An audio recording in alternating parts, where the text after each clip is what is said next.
Welcome back. Now it's time to move over to the 302 for our game of the night.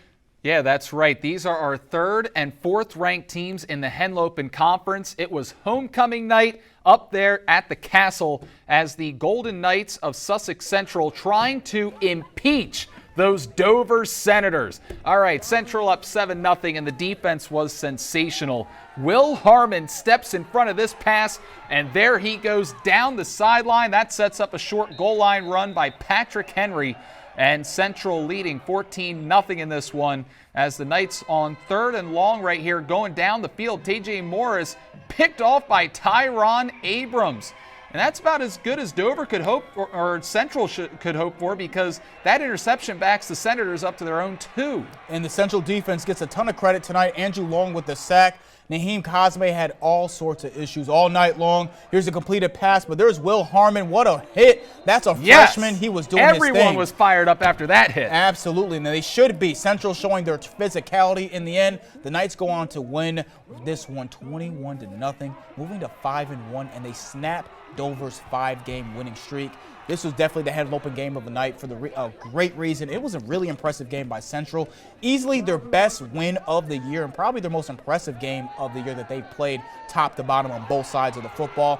And no, we're getting past that halfway mark of the season. So as you mentioned earlier, this is a great time to be peaking, and Central's doing just that. I mean, PJ Henry was great on the offense for Central. 15 carries, 83 yards, 2 touchdowns, and he was definitely the offensive focal point. But the Golden Knights made some great plays on defense. I mean, we saw the highlights. The freshman, William Harmon, making some great plays with the interception, his pass coverage, his tackles. He had the Senators sweating bullets, and he had that passing attack contained.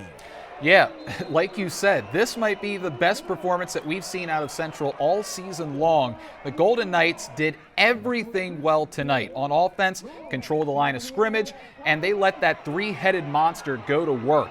And that's my favorite thing about Central this year.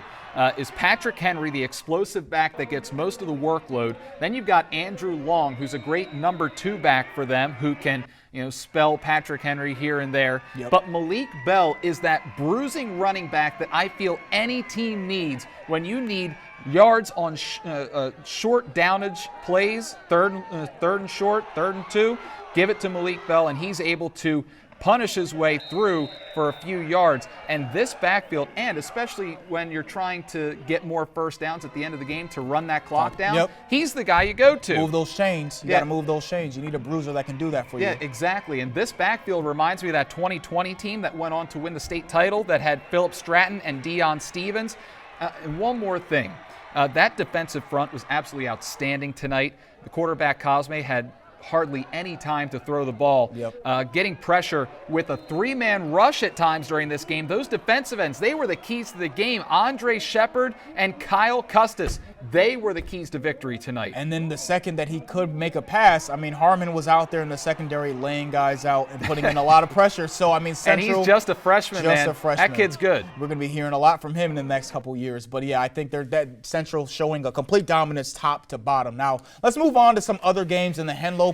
Off to Indian River we go. Brent Shelton Hoskins starting it off for the Panthers. Polytech breaks the ice. The lead is 7-0.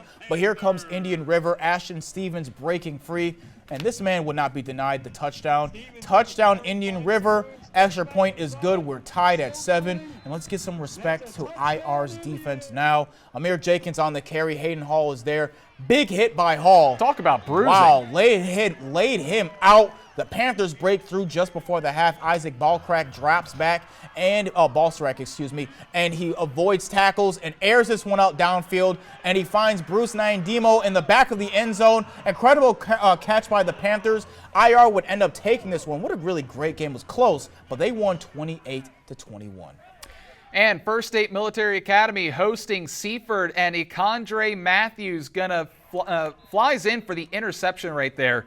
Seaford with great field position now for their first drive of the game. Kareem Bolden looking deep and finds Avion Matthews. Double covered, nothing they could do.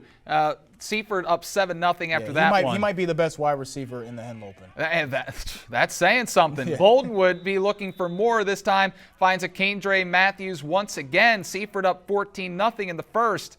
as the Blue Jays running all over first 8 today. It's Jazante Levin. We've heard from him a few times this season, working his magic, finding the end zone right here, going down the sidelines. Seaford led 27-0 at halftime.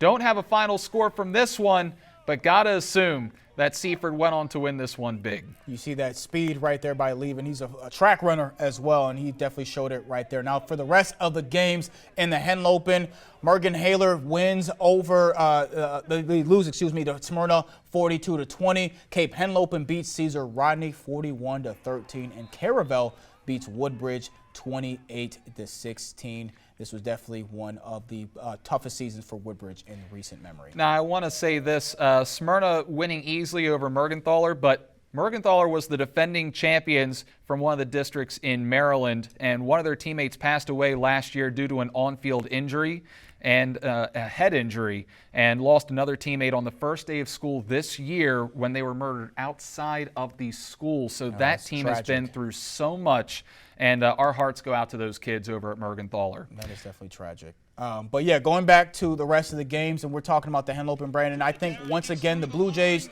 definitely showed why they are one of my sleeper picks to make some noise in the playoffs. Right now in District 2 of the 1A, I think it's Laurel and then everybody else, including like Odessa. I think everyone River has seen that at this point. Right. I mean, Laurel's given up, what, 2 touchdowns all season? Right, absolutely. Outscored their opponents about 200-12. Yeah, so they've proven that they're kind of in a class of their own. They should not be in 1A. Yeah, I don't think they should either, but we're calling on the DIAA like these guys need to be in 2A. They're beating Woodbridge 42-0. They're beating Sussex Tech 31-7.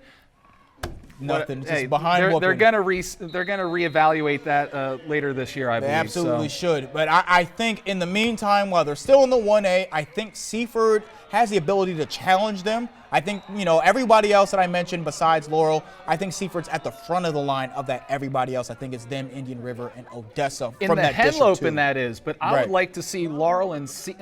Elizabeth in a rematch in that 1A, because I don't know how many teams can honestly match up with Laurel, but St. Elizabeth keeps rolling up there in Wilmington. Right. And so again, and that's District 2 in terms of like the teams that I think that can really challenge them. Again, I think it's just Laurel by themselves. But as you mentioned, St. Elizabeth is definitely a team that can threaten Laurel just in the 1A as a total. But I do think the Bulldogs could have a little bit of trouble with a fully healthy Blue Jay squad. I wouldn't think they would shut them out. I think they'd be able to score a couple touchdowns. And I know the Blue Jays lost to Indian River a few weeks back, but I think the Blue Jays were dealing with a few injuries to their QB, Kareem Bolden. And I think that's why they lost that game. But fully healthy, I think the Blue Jays might be the best threat to the Bulldogs from within their own district of the 1A. Hey, since we're talking about Laurel, let's talk about tomorrow's games. I think that Laurel's game is probably going to be the most interesting one out of the 3 that we have. We have Lake Forest taking on Red Lion, which that one should be pretty good. Yep. Delmar and Sussex Tech in the 2A. That one could be pretty competitive as well. Yep. Laurel welcomes in Odessa in the 1A. What I think makes this game interesting is that Odessa is a very young team and has won 3 games by shutout in the 1A as well, but they're going to be a problem in a couple of years.